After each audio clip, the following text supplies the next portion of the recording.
নমরুজ বলে ইব্রাহিমরে রশি দিয়ে বাঁধো, আগুনে ফেলো। বিশাল আগুনের কুণ্ডলি করে সৈয়দনা ইব্রাহিমকে আগুনের কুণ্ডলির মধ্যে ফেলা হলো। হাতে পায়ে বড় বড় মোটা মোটা রশি দিয়ে বাঁধা। সৈয়দনা ইব্রাহিমকে আগুনের কুণ্ডলির মধ্যে ফালায়।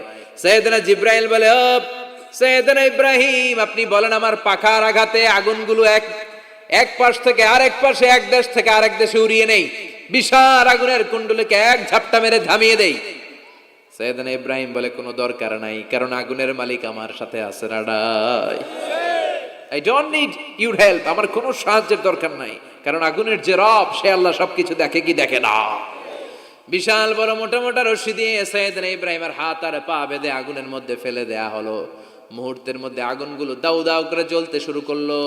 হাতের রশিগুলো পায়ের রশিগুলো মুহূর্তের মধ্যে জ্বালিয়ে দেয়।